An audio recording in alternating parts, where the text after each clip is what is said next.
우리가 지난 시간에 히브리서 11장 1절부터 이제 22절까지 말씀을 통해서 믿음에 대해서, 그리고 그 믿음을 가지고 살아갔었던 믿음의 선조들의 삶의 실제들을 통해서 우리가 붙잡고 나아가야 할 신앙의 방향성이 어떤 방향성인지에 대해서 우리가 살펴봤었죠.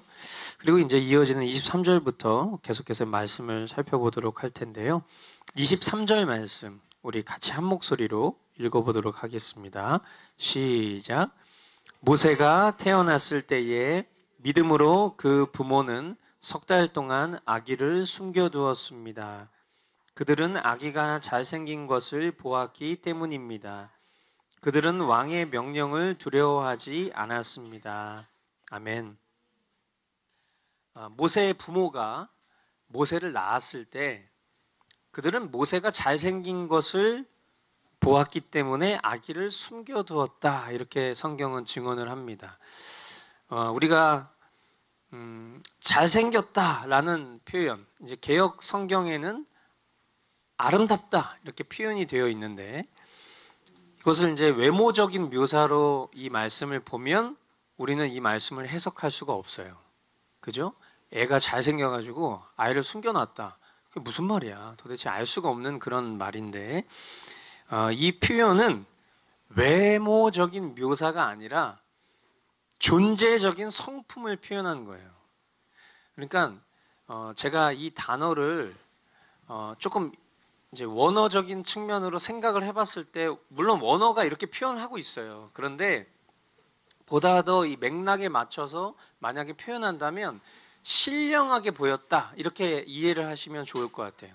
그러니까 우리가 어떤 영화 안에서 어떤 장면을 바라봤을 때 마치 그런 거 있잖아요. 아이가 딱 태어났는데 막 아이가 발광을 하는 거야.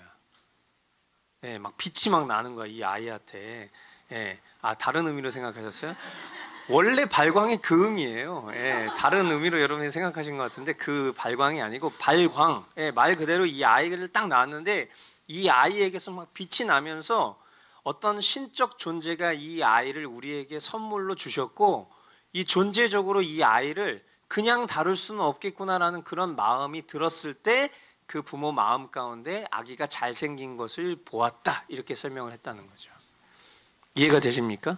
예, 그래서 한마디로 이 모세의 부모가 그들의 신앙 가운데에서 이 아이의 얼굴을 딱 보는 순간 기묘한 섭리를 인정할 수밖에 없었다. 그것을 믿음으로라는 표현을 쓴 거예요. 믿음으로. 이거 하나님 거구나. 하나님께서 행하실 일들이, 이 아이를 통해서 행하실 일들이 있구나. 아름답다, 잘생겼다, 이렇게 표현을 했다라는 것이죠. 그렇기 때문에 왕의 명령을 두려워하지 않았습니다 하니까 이제 이해가 되는 거죠. 어차피 하나님 손에 붙잡혀진 인생이 모세의 인생이라면 왕이 태어난 사내 아이들 다 죽여라 라고 했을 때에 이 아이 죽이지 않고 이 아이 우리가 잘 보살펴도 되겠구나라는 그런 담대함이 생겼다라는 것입니다. 무엇 때문에요? 하나님께서 주신 믿음 때문에. 아멘. 그 결과 우리가 잘 아는 것처럼 모세는 바로의 딸의 아들이 되었죠. 이집트의 왕의 왕자가 된 거고 공주의 아들이 된 거예요. 그리고 더 놀라운 사실은 모세의 엄마가 유모가 돼서 또 기를 수 있었고, 또 그렇게 왕궁으로 왕자의 신분으로 들어간 이 모세는 이집트의 궁중교육, 당대 최고의 교육을 받으면서 이스라엘의 지도자가 될 그런 지식과 언어와 성품과 여러 가지 많은 훈련들을 받을 수 있게 된 것이죠. 모든 것이 하나님께서 행하신 놀라운 일들이고, 믿음은 이러한 일들의 주권자가 누구인가를 볼 수 있게 하는 것입니다. 24절로 26절 말씀을 보니까요, 믿음으로 모세는 어른이 되었을 때에 바로왕의 공주의 아들이라 불리기를 거절하였습니다.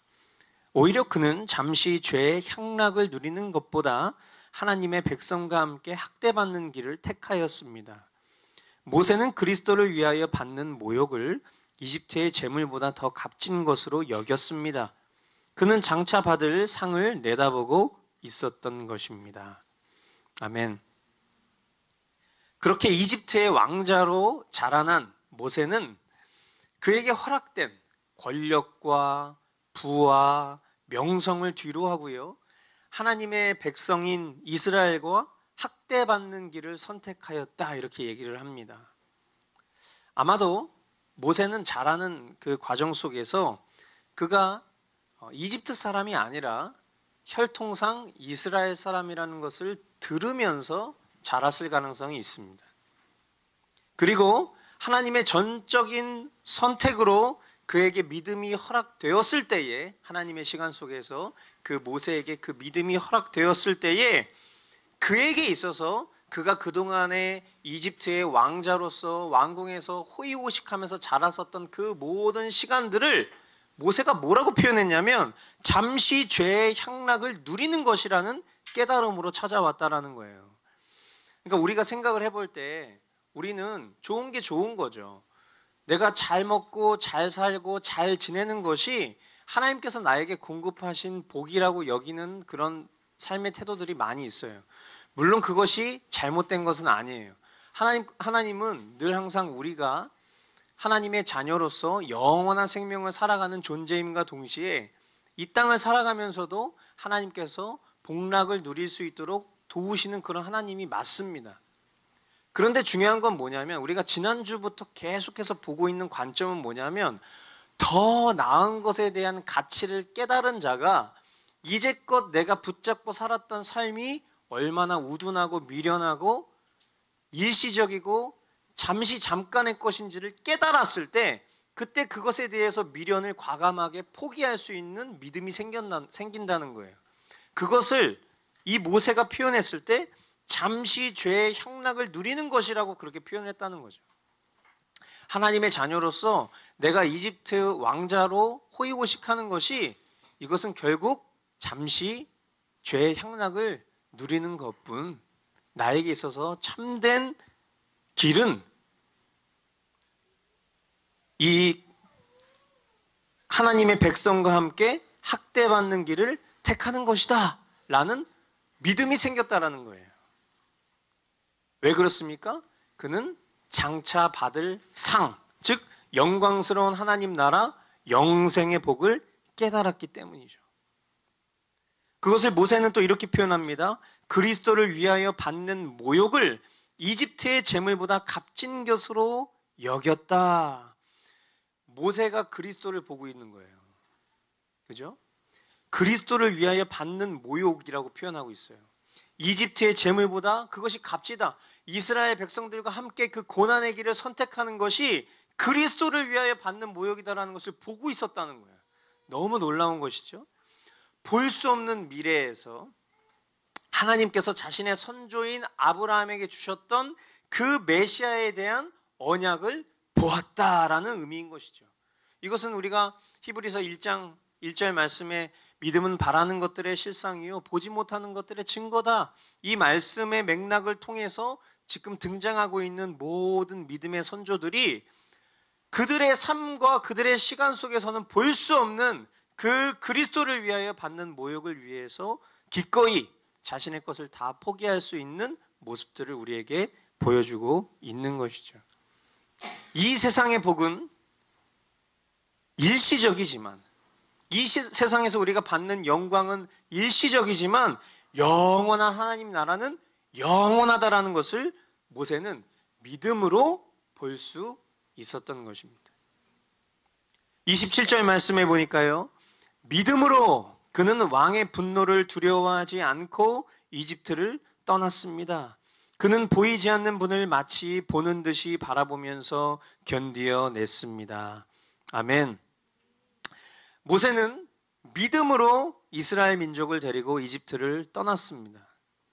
그가 떠나는 과정은 우리가 아는 것처럼 두렵고 험난한 과정이었지만 그 속에서 하나님께서 행하신 일들은요, 모세로 하여금 더욱 담대히 그 일을 이룰 수 있도록 힘이 되는 것들이었어요.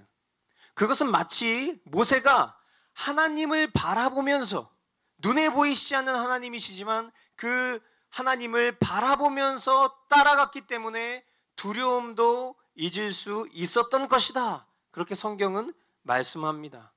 예. 보이지 않는 분을 마치 보이는 분처럼 따라갔다. 저와 여러분이 살아가는 일상의 삶 가운데도 우리가 하나님 살아계심을 우리는 믿잖아요. 아멘. 우리가 그 하나님의 경외하심 속에서 살아가는 그 모든 순간순간 속에 하나님이 눈에 보이지 않지만 하나님이 나와 함께 하신다는 것을 믿음으로 우리의 삶 가운데 태도를 분명히 하는 것, 그것이 이제 우리의 삶의 방향성일 텐데, 모세가 그 모습들을 먼저 우리에게 보여주었던 것이죠. 28절 말씀에 보니까 믿음으로 모세는 유월절과 피 뿌리는 의식을 행하여서 모든 맏아들 및 맏배를 멸하는 이가 그들을 건드리지 않게 하였습니다. 우리가 잘 아는 것처럼 모세는 그 출애굽의 과정 속에서 유월절과 피 뿌리는 그 의식을 하나님의 명령을 따라 선언하고 온전히 지켜 행했어요. 한번 여러분 생각을 해보시죠.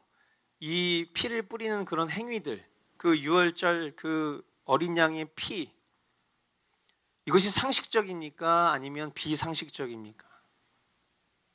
얼핏 인간의 시선으로 봤을 때는 아주 미련해 보이는 일들이에요. 미신적으로 보이는 일들. 물론 이 고대 근동 사회의 그런 모습들 속에서는 미신적인 행위들이 상식처럼 보이는 일들 굉장히 많지만, 아니 이스라엘 백성들의 문설주에 피를 바르면 그 이스라엘 백성들에게만 재앙이 미치지 않는다라는 그런 이야기를 우리가 어떻게 상식으로 이해할 수 있겠냐고요. 사람은 인지 능력은 똑같은 것인데. 그런데 그런 미련해 보이고 미신적으로 보이는 일들일 수 있는데 모세는 그 일들을 순종했어요. 뭐 때문에? 하나님을 경외함 때문에. 하나님이 그렇게 하라고 했으니까. 하나님 반드시 그렇게 하실 분이라는 것을 믿었으니까 순종을 이루었던 거예요. 그것을 통해서 하나님께서 택하신 자들과 택하시지 않은 자들에 대한 구분을 선명하게 보여주셨잖아요. 그죠? 너무 놀라운 일이잖아요. 그냥 오늘날로 생각해 보면 지금 A형 독감이 유행이잖아요. 그죠? 우리 하연이, 하준이 A형 독감 이제 거의 뭐 확진 판정 받기 일보 직전까지 왔는데 이 주위에 있는 친구들도 죄다 걸려버렸어요. 이렇게 주변에 A형 독감이 많이 걸린 건 이번이 또 처음인 것 같아. 그런데 어느 날 하나님께서 저에게 계시를 주십니다. 자, 피를 묻힌 머스트 커뮤니티 교회 그 십자가 교패를 문 위에다가 걸어 놓으면 너희 집만 A형 독감을 걸리지 않게 해주겠다. 그렇게 하나님이 나에게 말씀하셨다고 가정을 해보자고요. 그럼 어떻게 해야 돼요? 해야 돼요? 말아야 돼요? 그럴 땐 빨리 탈출하세요. 이 교회를 떠나. 제가 그런 얘기를 하기 시작하면.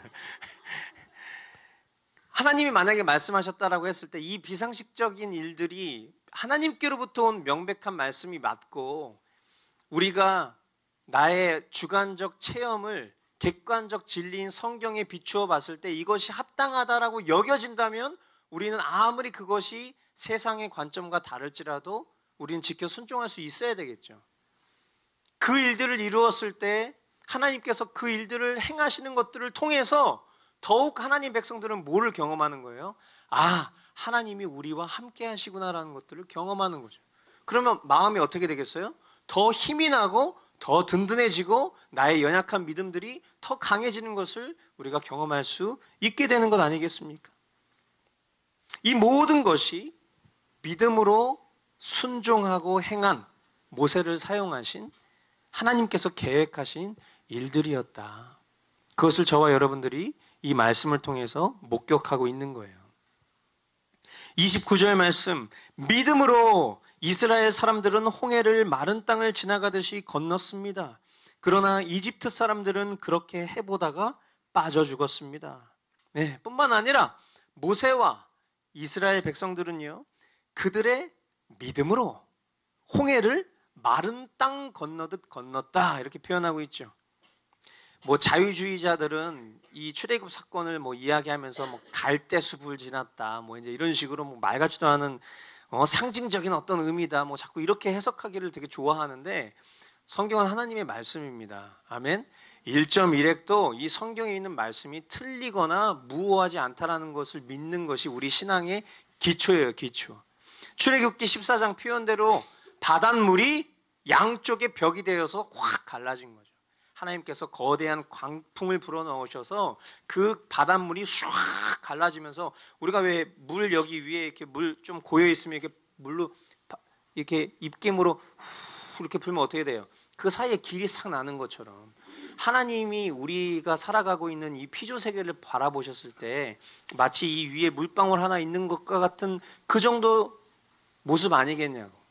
하나님께서 바람을 훅 부셨을 때 그 정말 전지전능하신 그 하나님의 입김을 타고 그 홍해가 싹 갈라지는 그 메마른 땅을 건너는 그 이스라엘 백성들을 한번 상상해 보십시오. 야, 하나님 우리 하나님이시다. 이 정말 쾌재가 저절로 나오지 않겠냐고. 놀라운 구원의 기적, 그것들을 경험했지만 이집트 사람들은 어떻게 해요? 따라했더니 어떻게 했다고요? 빠져 죽었어요. 왜 빠져 죽었을까? 이집트 백성들이 나쁜 놈들이라서? 이집트 백성들이 그렇게 나쁜 건 아니잖아요. 이집트 왕이 나쁜 거지. 근데 이집트 백성들이 왜 죽었을까요? 여기서 이제 우리가 선택교리 배운 걸 써먹는 거예요. 단순해. 하나님께서 택하시지 않았기 때문에. 하나님의 선, 그것은 하나님 안에서 발견할 수 있는 이유예요. 그죠? 이집트 백성의 어떠함 때문에 그게 아니라 하나님께서 행하신 일들의 이유는 하나님 안에 그 이유가 있는 것입니다. 그렇게 이집트 백성들이 모두 물에 빠져 죽게 되었다. 이것은 믿음 없는 자들에 대한 추가적인 심판이자 징벌로 우리가 볼 수 있는 거죠. 이런 모습들을 통해서 그 이스라엘 백성들이 경험했었던, 하나님이 공급하셨던 그 믿음에 대한 반응들을 저와 여러분들이 계속 보면서 우리가 취해야 될 반응은 뭘까? 내가 오늘을 살아가면서 붙잡아야 될 삶의 태도는 뭘까?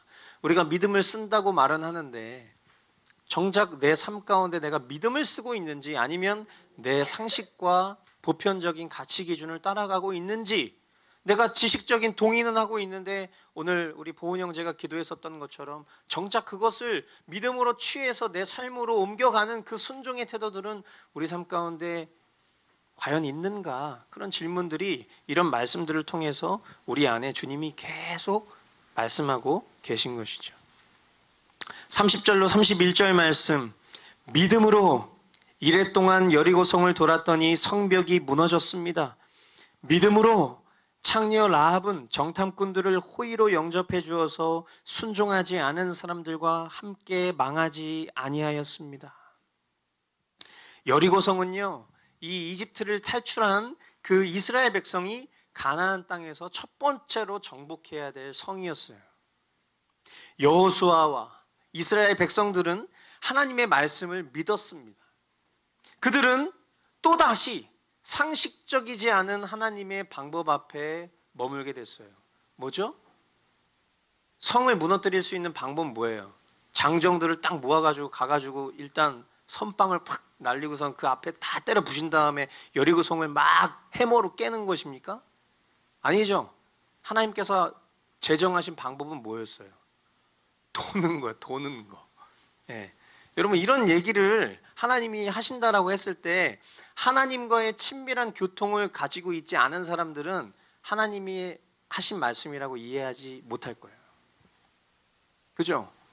우리가 일상을 살아가면서 말씀을 통해서, 우리의 말씀과 기도의 이 삶을 통해서 하나님과 인격적이고 친밀한 교통을 거두고 살아가면 우리의 삶 가운데 같이 신앙생활하는 사람들조차도 저거는 너무 극단적이야 라고 볼 수 있는 일들을 자신 스스로는 너무나 명백히, 아니 하나님 나에게 말씀을 통해서 하신 이 뜻을 나는 결코 의심하지 않아, 이렇게 고백할 수 있어요.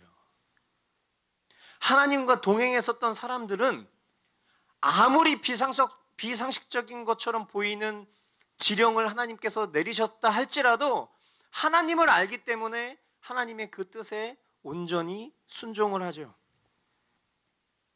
여리고성을 7일 동안 그저 빙글빙글 돌았을 뿐이에요.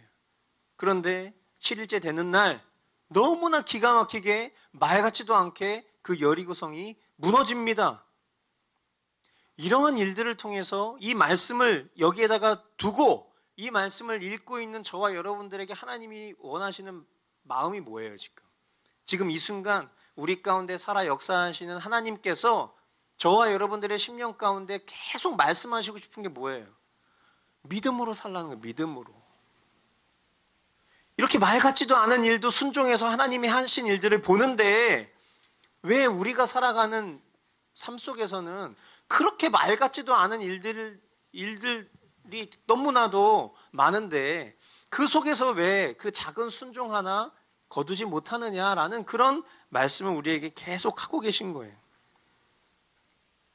믿음의 삶은요, 우리가 상식적이라고 여기는 범위 안에서, 우리는 항상 그 범위 안에서 생각하고 싶어요. 내 상식의 범위 안에서 최선의 노력을 다해야지. 이게 믿음의 삶이라고 생각해요. 그런데 그렇지 않습니다. 반대로 억지로 힘든 쪽을 선택해서 고행하는 것도 믿음이 아니에요. 진짜 믿음의 삶은 한번 따라해 주시겠어요?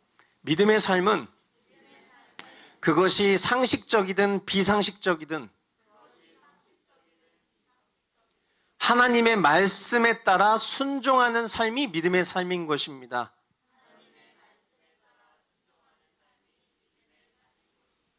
아멘이십니까?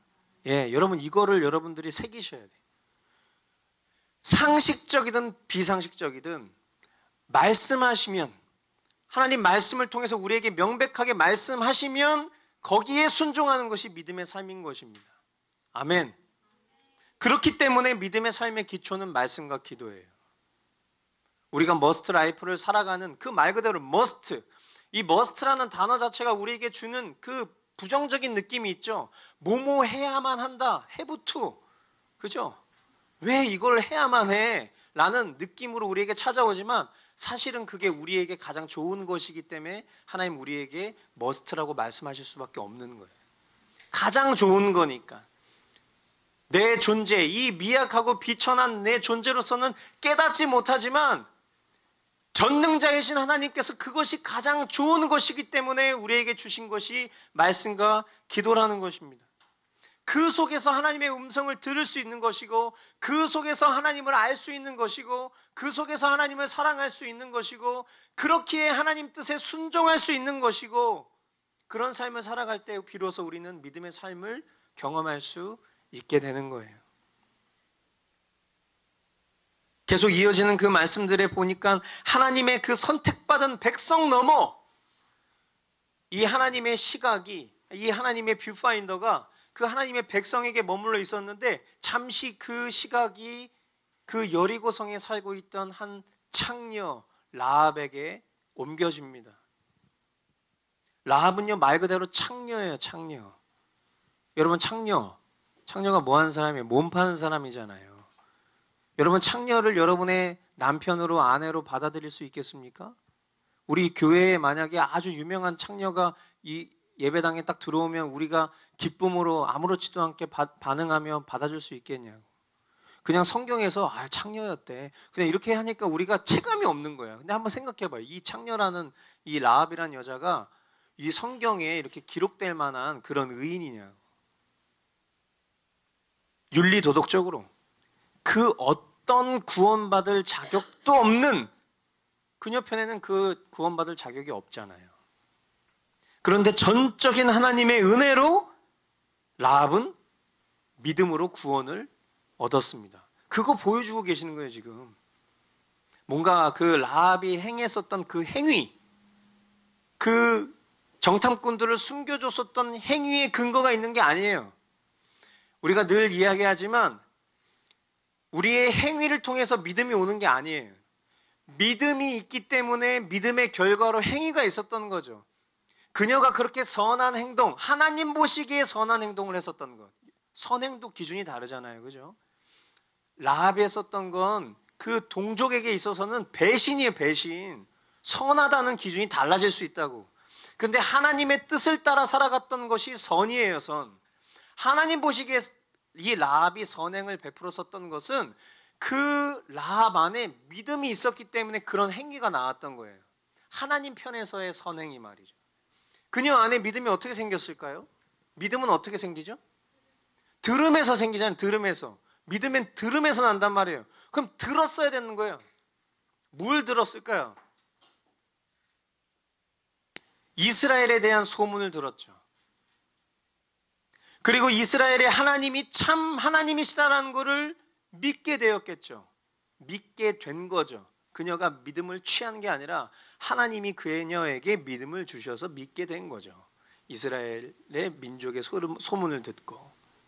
뿐만 아니라 이스라엘 백성들이 홍해를 건넌 사건도 들었을 것이고 이집트를 탈출하면서 겪었었던 그 모든 사건들을 듣고 믿음이 자라게 되었을 거예요. 야, 내가 비록 이방 민족이지만 나 정말 이스라엘 하나님이 나의 하나님이셨으면 좋겠어 라는 그런 믿음이 그녀 안에 생겼을 때 그 두 정탐꾼이 그녀의 집에 찾아들었고 그 믿음의 결과인 행함으로 그들을 숨겨줌으로 말미암아서 그녀의 믿음의 실제를 증명하고 구원을 얻게 된 것입니다. 아멘. 누가 한 거예요? 누가? 다 주님이 하시는 거예요. A부터 Z까지 우리가 하는 건 아무것도 없어요. 다 하나님이 하시는 거예요. 다 하나님이. 모든 것이 하나님의 은혜고 믿음으로 말미암은 결과인 것입니다. 아멘. 자, 32절부터 쭉 38절까지의 말씀을 보면요, 이제 이 히브리서 기자가 막 믿음의 사람들을 막 나열하다가 이쯤 얘기하면 다 알아먹었겠지 생각하니까 첫 마디가 뭐라고 얘기해요? 내가 뭔 말을 더 하겠습니까? 이제 그런 뉘앙스인 거죠. 그죠? 그러면서 이제 약간 건너뛰어요. 막 기드온, 바락, 삼손, 입다, 다윗, 사무엘, 그리고 예언자들의 일을 말하려면 시간이 모자랄 것입니다. 그들은 믿음으로 나라들을 정복하고 정의를 실천하고 약속된 것을 받고 사자의 입을 막고 불의 위력을 꺾고 칼날을 피하고 약한 데서 강해지고 전쟁에서 용맹을 떨치고 외국 군대를 물리쳤습니다. 믿음으로 여자들은 죽었다가 부활한 가족을 다시 맞이하였습니다. 또 어떤 이들은 고문을 당하면서도 더 좋은 부활의 삶을 얻고자 하여 구태여 노연하기를 바라지 않았습니다. 또 어떤 이들은 조롱을 받기도 하고 채찍으로 맞기도 하고 심지어는 결박을 당하기도 하고 감옥에 갇히기까지 하면서 시련을 겪었습니다.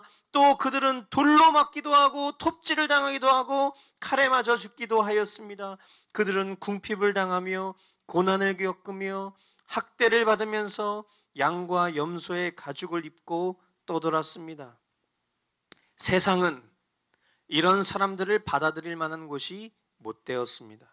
그래서 그들은 광야와 산과 동굴과 땅굴을 헤매며 다녔습니다. 아벨로부터 시작해서 창녀 라합에 이르기까지 믿음으로 살았던 믿음의 선조들과 이 밖에 기드온, 바락, 삼손, 입다, 다윗, 사무엘, 수많은 예언자들까지 성경은 그들에 대한 나열의 끝자락에, 그들이 겪었던 고난의 끝자락에 이러한 말씀을 우리를 교훈하고 계세요.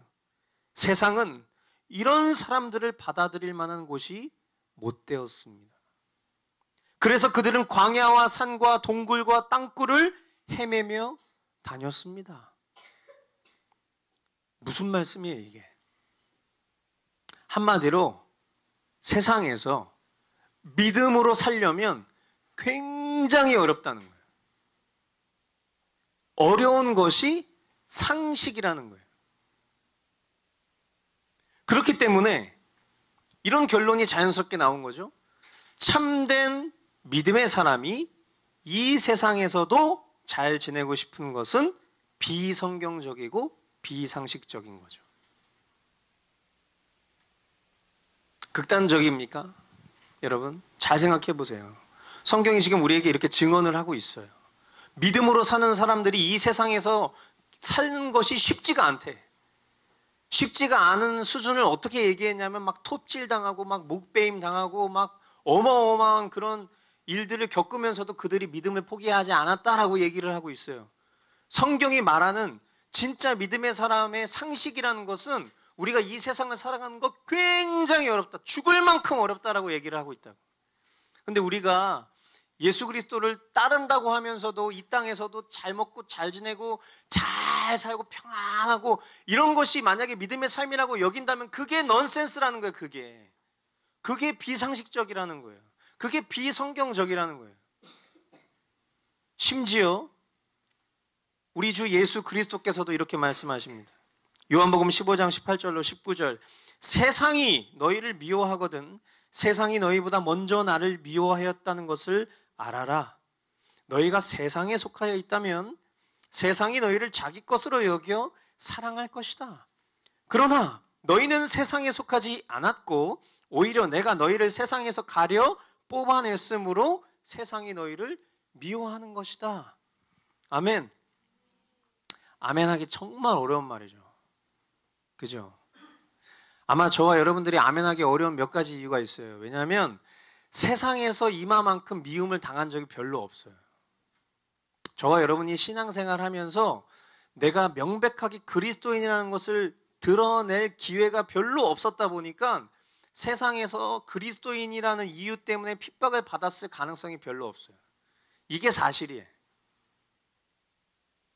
그리고 아마 아직까지 시대가 뭔가 이 기독교 문화라는 것이 물론 지금 혐오스러운 어떤 그런 대상으로 조금씩 더 쪼이고 있지만 아직까지는 그런 환경이 우리나라는 아니니까 그런 상황들이 우리에게 주어지지 않았을 가능성이 많죠.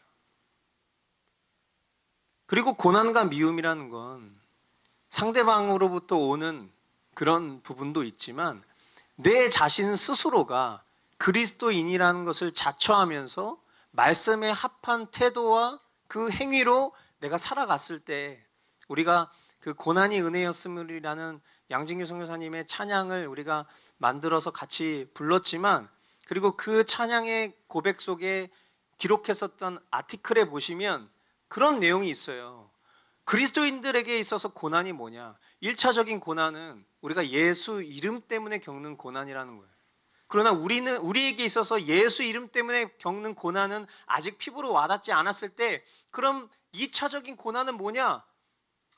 내가 살고 싶은 내 육체가 추구하고 싶은 정욕이 있어요.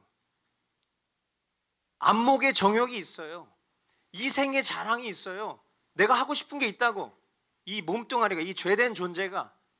그런데 말씀이 나에게 너 2000년 전 예수 그리스도와 함께 죽었어. 오늘 살아가는 너는 너가 아니라 너 안에 예수 그리스도로 살아가는 존재야.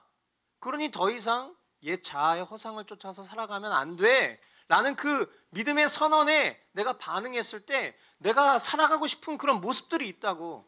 근데 더 이상 그 모습은 그리스도로 사는 자로서의 삶이 아니라는 것을 알았으니까. 누가 가르쳐서 안 게 아니에요. 성령님이 깨닫게 하셔서 안 거지. 누가 시켜서 그렇게 살고 싶은 게 아니라고. 누가 시켜서 죄책감 드는 게 아니라고. 이것은 여러분들에게 고압적인 협박과 무서움을 안겨드리는 게 아니에요. 성경은 계속해서 우리에게 이런 태도를 이야기하고 있단 말이에요. 고난 앞에 선 자의 태도. 이 정도로 얘기를 하니까 내가 바라보고 추구하는 삶이 얼마나 가벼운지 느껴지십니까? 내가 그렇게 놓치지 않으려고 하는 것들, 내가 그렇게 추구하려고 하는 것들이 이 엄중한 고난과 죽음의 위협 앞에 얼마나 아무것도 아니라는 게 느껴지시냐고. 그게 느껴지시면 너무 감사한 거죠. 지금 이 순간만이라도 그걸 느끼신다면 너무 감사한 거죠. 믿음으로 사는 신자들에게 여러분 기억하세요. 세상은 결코 살만한 곳이 아닙니다. 아, 이제 좀 살만하다. 그렇게 많이 표현하시죠. 그 내가 좀 살만하다라고 말하는 게 뭐예요? 이제 내가 좀 이제 고생 안 해도 먹고 살만하다. 이런 거 아니겠어요? 여러분, 아닙니다. 이 세상은요, 우리가 결코 살만한 곳이 아니에요. 오히려 이 세상을 대하는 참된 신자들의 태도는 죽어가는 영혼들에게 복음을 선포해야 되는 곳일 뿐이죠. 저와 여러분들은 우리의 본향인 영원한 하나님 나라로부터 이 땅 가운데 파송되어서 어느 날 하나님의 특별한 계획 가운데 십자가 복음을 듣고 그 복음 속에서 내 존재를 깨닫고 그렇게 내가 그리스도와 함께 공동 운명이 되었다는 것을 깨닫고 영원한 하나님 나라 백성이 되었다는 걸 깨닫고 그 가운데 예수 그리스도께서 놀라운 대속의 은혜를 베풀어 주셨다는 걸 깨달았을 때, 아, 이 땅은 일시적으로 나 어차피 돌아갈 내 땅이 있으니까 나그네로서 이 땅 가운데 내가 해야 될 일이 뭘까? 아, 복음을 전하는 것이구나. 내가 이 세상에서 잘 먹고 잘 사는 것이 여기서 내가 어떻게 하면 눌러 앉을까, 이게 고민하는 게 내 정체성이 아니구나.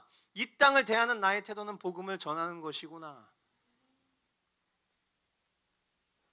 우리가 나아가야 될 종국적인 방향은 영원한 하나님 나라 천국에 있음을 잊어서는 안 되는 것입니다. 아멘.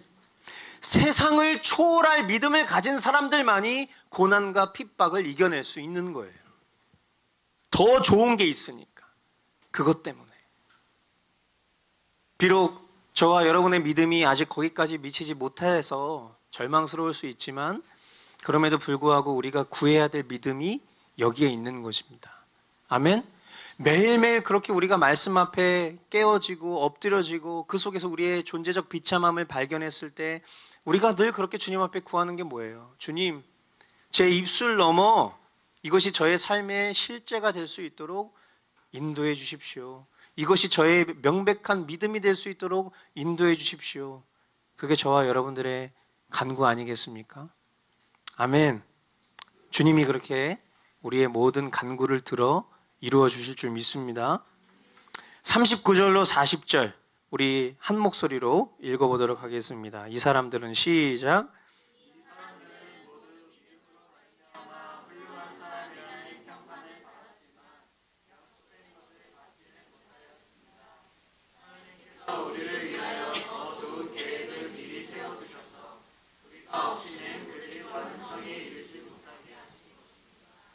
아멘.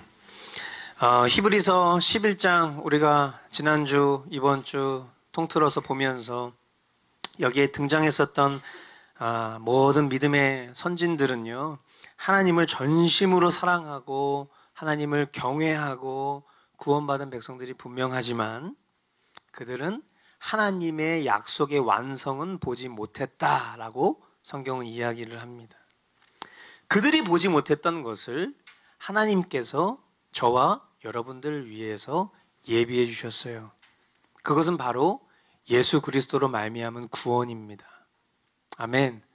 이 훌륭했었던 믿음의 선진들도 그냥 약속, 희미한 것, 그것을 받았지만 그 희미한 것만으로도 효력이 있어서 그들이 그 수많은 믿음 싸움 할 수 있도록 주님께서 능력을 베풀어 주셔서 그 믿음의 길을 걸어갔다는 것을 우리에게 설명한 거예요. 근데 그들이 그 희미하게 봤었던 것들의 실체를 저와 여러분들은 알고 있어요. 바로 예수 그리스도. 그리고 그 예수 그리스도를 믿는 믿음으로 말미암은 구원과 영생. 지난 세대들은요, 모두 바라는 중에 구원을 받았다. 이렇게 표현하죠. 바라는 중에. 그 염원합니다. 소망합니다. 그 염원과 소망으로 구원을 받았다는 거예요. 오신 메시아이신 예수 그리스도의 실체를 깨닫고 믿는 신약 성도들과 마지막 때를 살고 있는 저와 여러분들은 영광 중에 다시 오실 주님을 바라보고 완성될 구원을 목격하게 될 이들입니다. 아멘. 저와 여러분들은 희미한 약속을 붙잡고 사는 사람들이 아니에요. 그 약속의 완성이 되신 예수 그리스도를 우리의 삶의 주님으로 믿어 고백하고, 그리고 그 예수님께서 다시 오실 것을 믿는 소망으로 살아가는 것이 저와 여러분들의 삶이니, 우리의 삶이 그 구약의 믿음의 선조들과 비교했을 때 훨씬 더 우월하다라고 표현할 수 있는 거예요. 아멘. 그림자를 본 것과 실체를 본 것은 다른 거니까. 그래서 성경이 우리를 위하여 더 좋은 계획을 미리 세워두셔서 우리가 없이는 그들이 완성에 이르지 못하게 하신 것이다라고 표현하고 있는 거예요. 저와 여러분들이 아무리 이 믿음의 선조들과 비교해 봤을 때 허접한 믿음을 갖고 있을지라도 우리는 실체 대신 예수 그리스도를 믿는 사람들이니까. 그렇기 때문에 여러분, 오늘 말씀을 통해서 우리가 다시 한번 마음에 좀 새겨야 될 부분이라면, 모세처럼 세상의 부귀영화와 즐거움을 내려놓고 모든 하나님과 하나님의 백성들과 함께 고난을 선택하는 그런 저와 여러분이 되기를 바라요. 아멘? 예, 아멘 하셔야지. 고난을 선택하세요. 자발적 고난, 제발. 제 자신에게 하는 말입니다. 예, 여러분을 평가하는 게 아니라 제 자신 스스로도 여전히 이 정말 순식간에 찾아 들어오는 이 엄청난 번민과 욕심과 명예와 음란과 이런 수많은 것들 속에서 내가 정말 고난을 선택한다는 것이 정말 너무나 어렵다는 것이 저에게 너무나 명백한 실제예요. 우리 모두가 다 동일하겠죠. 그러나 그 속에서 우리가 자발적으로 고난을 선택할 수 있다는 것, 아까 제가 고난에 대해서 얘기했잖아요. 그 고난을 선택할 수 있다는 것은 더 나은 것을 알고 있기 때문에, 더 나은 것을 우리가 취할 존재이기 때문에 그 고난을 선택할 수 있다는 것을 명심하실 수 있게 되길 바라요. 여러분들 막 마음속에 꿈틀꿈틀거리는 것들이 있잖아요. 그 꿈틀꿈틀거리는 것들이 눈에 보여질 때마다 믿음으로 선언하셔요. 나는 2000년 전 예수 그리스도와 함께 죽었다고. 아멘. 그거 좋아하는 나는 죽었다고 선포하세요. 그리고 주님 바라보면 주님이 그 일들을 반드시 이루어 주실 줄 믿습니다. 근데 거기서 내가 끄슬려 가지고 그냥 내가 하고 싶은 거 그냥 확 한번 질러버리고, 우리가 그런 거 잘하잖아요. 아, 모르겠다. 그리고 자꾸 사람 눈치 보지 말고 하나님 경외하시라고. 하나님.